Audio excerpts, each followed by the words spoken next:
प्रकाश के परावर्तन को समझे उससे पहले एक शब्द समझ लो, ऐसे इसको और डिटेल में हम सब पढ़ेंगे, पर अभी देख लो। दर्पण,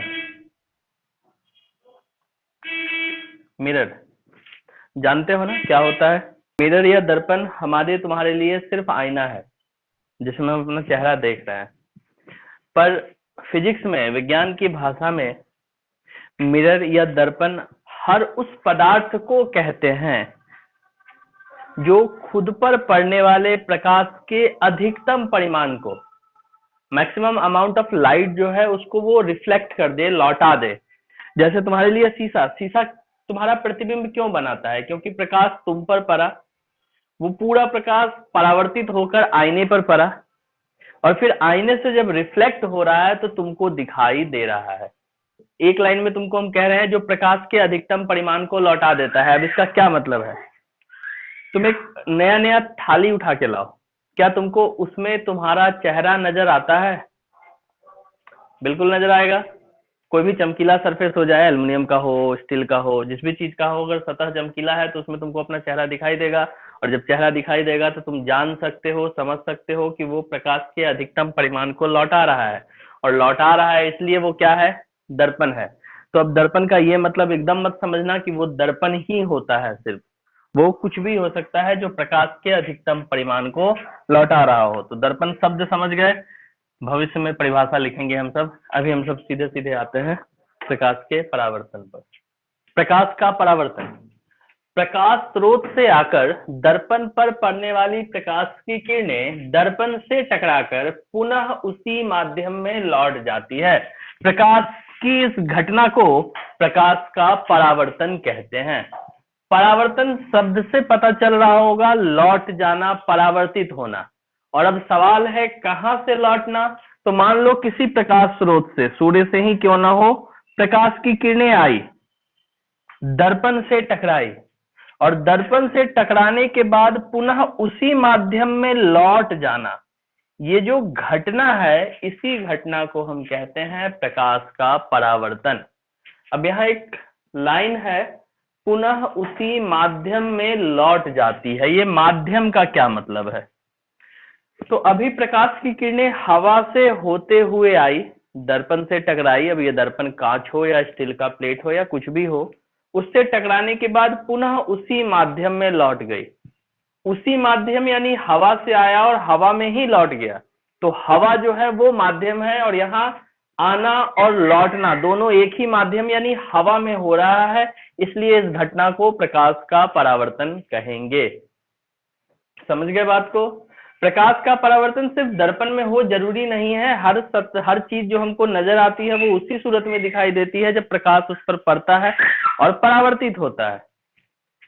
लेकिन दर्पण साफ साफ दिखता है कि हाँ, अगर तुम टॉर्च जला के उस पर फोकस दिखाना चाहो तो वो टॉर्च का लाइट दर्पण से टकराएगी और फिर लौट जाएगी तो दिखेगा। पर बुक पर लाइट जलाओगे तो बुक से लाइट टकरा कर, किताब से टकराने के बाद लाइट लौटती हुई, प्रकाश लौटती हुई दिखाई नहीं देगी। इसलिए जरूरी हो जाता है दर्पण का जिक्र करना। और दर्पण जब भी होगा तो उसका दूसरा हिस्सा जो है वो रंगा हुआ होगा, इसको हम कहते हैं कलई। कलई किया हुआ, कोटेड होता है। तुम घर का ही आईना फोड़ के देख सकते हो, उसका जो पिछला हिस्सा होता है वो लाल रंग से रंगा हुआ होता है।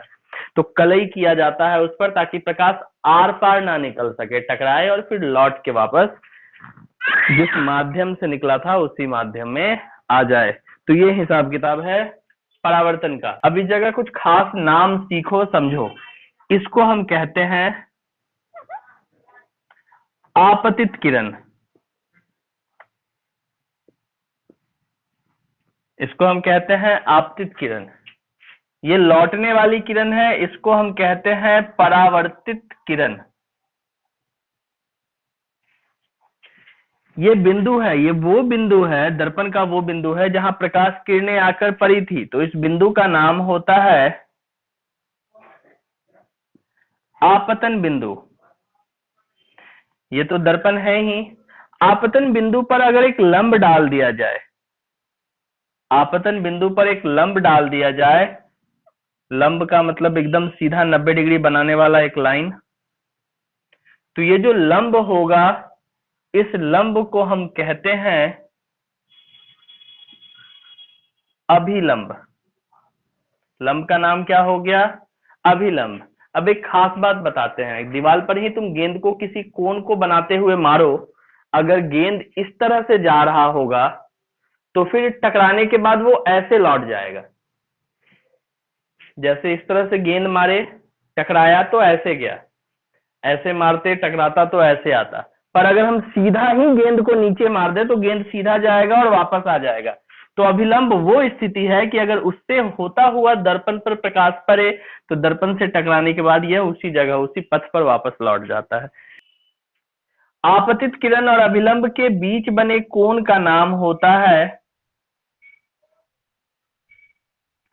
आपतन कोण।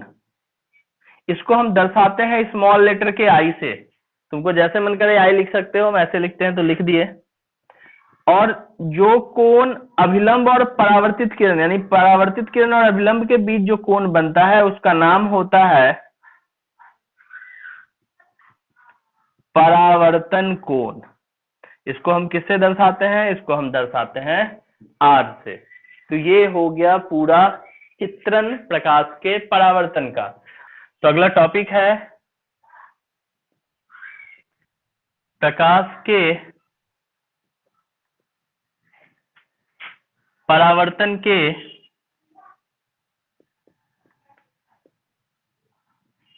दो नियम है। देखो ये मोस्ट कॉमन क्वेश्चन है, बार बार पूछा जाता है।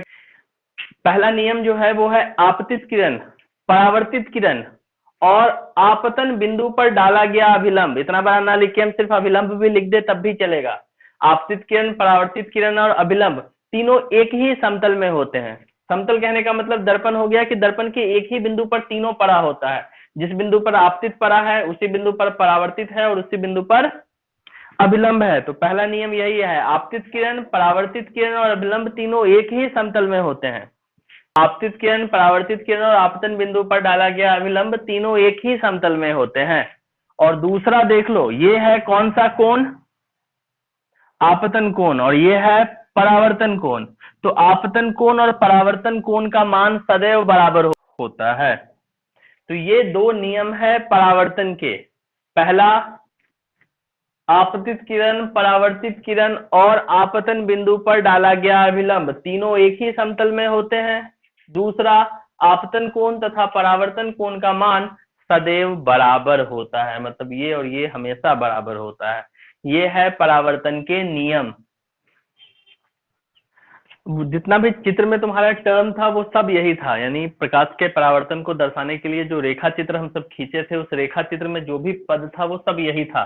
पहला, आपतित किरण, तो प्रकाश स्रोत से आकर दर्पण पर पड़ने वाली प्रकाश की किरणों को आपतित किरण कहते हैं। परावर्तित किरण, अब आ तो गया, आने के बाद टकरा कर जो लौटेगा, आया, टकराया और फिर जो लौटा, तो लौटना यानी दर्पण से टकराकर लौटने वाली प्रकाश की किरणों को परावर्तित किरणें या परावर्तित किरण कहते हैं। आपतन बिंदु पहले ही दिखा दिए हैं। दर्पण के जिस बिंदु पर आपतित किरणें आकर पड़ती है उसे आपतन बिंदु कहते हैं। अभिलंब, आपतन बिंदु पर डाला गया लंब, लंब यानी 90 डिग्री जानते ही हो, परपेंडिकुलर, लंब अभिलंब कहलाता है। उसके नीचे आपतन कोण, एंगल ऑफ इंसिडेंस है। आपतित किरण और अभिलंब के बीच बना कोण, सेंटेंस पूरा नहीं किए हैं, वो ये हो गया कि आपतित किरण और अभिलंब के बीच बना कोण आपतन कोण कहलाता है और इसे आई से दर्शाते हैं। परावर्तन कोण के लिए परावर्तित किरण और अभिलंब के बीच बना कोण परावर्तन कोण कहलाता है और उसे आर से दर्शाते हैं, एंगल ऑफ रिफ्लेक्शन। देखो दो सवाल दिए हैं जानबूझ के हम अभी जो पढ़े उस आधार पर। ये कोण 60 डिग्री का है। अब यहां तुमको एक्स, आर, वाई का मान बताएं। तुमको मालूम है परावर्तन के नियम से कि आपतन कोण और परावर्तन कोण का मान होता है बराबर। तो अगर ये 60 है तो ये भी क्या होगा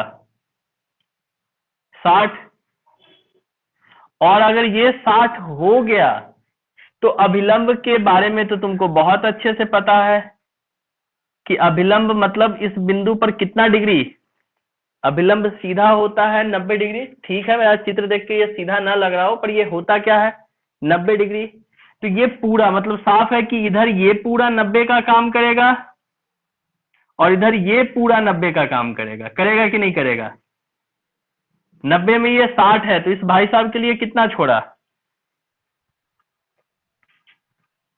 पूरा 90 होना है अभिलंब के, पूरा इस पार 90 पूरा उस पार 90, 90 में ये 60 है तो इसके लिए 30 ही बच गया ना। और ठीक वही बात, ये 60 है तो इसके लिए कितना बच गया 30, तो y आ गया 30। तो इस तरह कोई एक कोण दिया होगा, तुम बाकी सारा निकाल सकते हो अपनी बुद्धि लगा के, और उसके बाद भी नहीं निकलेगा तो मतलब बुद्धि के कमजोर हो। चलो अगला देखते हैं। एक नंबर दे दिया है 30, तो दो क्या होगा, ये भी तो वही है ना, ये आपतित किरण ये परावर्तित किरण, मतलब ये आपतन कोण और ये परावर्तन कोण। आपतन कितना है 30, तो परावर्तन भी कितना होगा 30, तो कोण 2 हो गया 30। 3 का कितना होगा वैल्यू, 3 का मान बता सकता है 30 क्यों होगा, जरूरी थोड़े है आपतन कोण परावर्तन कोण, वो बोल रहा है निमिष, वो सही बोल रहा है। ये दो लाइन है, इस दो लाइन को ये तिर्यक रेखा काट रहा है, एक समांतर पैरेलल यहाँ 90 डिग्री खींचे थे, मतलब नॉर्मल या अभिलंब जो बोलो, और एक अभिलंब यहाँ है, तो ये रेखा भी समांतर है। उस हिसाब से अगर तुम देखो तो ये कोण, मतलब इस रेखा की तो जरूरत ही नहीं है, हम इस पर ही विचार कर सकते हैं। एक लाइन ये है, एक लाइन ये है, दोनों अभिलंब है, मतलब 90-90 डिग्री है, यानी दोनों समांतर है। और अगर दोनों समांतर है तो ये कोण और ये कोण अंतः एकांतर कोण होगा, तो ये 30 है तो ये भी 30 होगा अंतः एकांतर कोण से। आई बात समझ में, अंतः एकांतर कोण से 30। हाँ, अब यहां नंबर 3 30 हो गया है, तो 4 भी क्या होगा, कोण 4 भी हो जाएगा 30। और अगर बात करें x की, तो तुमको फिर ये बता दे कि ये अभिलंब है, और अभिलंब सतह पर कितना डिग्री बनाता है 90 डिग्री। 90 में ये 30 है, तो इस भाई साहब के लिए कितना बचा, इसके लिए बचा केवल 60 डिग्री। ले लो स्क्रीनशॉट फटाक से, कोई खास काम का नहीं है, फिर भी ऑब्जेक्टिव में जैसे तैसे नजर आ जाता है। अगला टॉपिक है दर्पण, जिसको हम कहते हैं मिरर। दर्पण किसे कहते हैं, वैसी वस्तु जो खुद पर पड़ने वाली प्रकाश के अधिकतम परिमाण को परावर्तित कर देती है उसे दर्पण कहते हैं। जैसे जैसे में क्या, आईना, आईना के अलावे थाली, ठीक रहेगा ना, चम्मच कटोरा भी लिख दे ना, छोड़ो। दर्पण वैसी वस्तु या पदार्थ जो खुद पर पड़ने वाले प्रकाश के अधिकतम परिमाण को परावर्तित कर देती है उसे दर्पण कहते हैं। जैसे आईना, थाली, कोई भी चीज जिसमें तुमको तुम्हारा चेहरा साफ साफ नजर आ रहा होगा वो दर्पण कहलाएगा। अब दर्पण होते हैं दो प्रकार के, समतल दर्पण और गोलीय दर्पण। वो जो उत्तल अवतल उत्तल अवतल रट के बैठे होते हैं लोग, पहले देख लो, दर्पण दो तरह के, समतल दर्पण और गोलीय दर्पण। अब गोलीय दर्पण दो प्रकार का होता है, उत्तल दर्पण और अवतल दर्पण। दर्पण समतल और गोलीय, समतल तो ठीक है, गोलीय दो तरह के हो गए, उत्तल और अवतल। तो इसको तो बाद में पढ़ेंगे, पहले हमको पढ़ना है समतल दर्पण को। पर आज के क्लास में इतना ही। कल हम सब समतल दर्पण को टारगेट करेंगे, और समतल दर्पण से जुड़ा हुआ जितना बात है, चाहे समतल दर्पण में प्रतिबिंब के बनने का हो, समतल दर्पण में बनने वाले प्रतिबिंब की विशेषताएं हो, कल इन चीजों को देखेंगे, और तब उसके बाद हम सब आगे फिर गोलीय दर्पण की तरफ चलेंगे।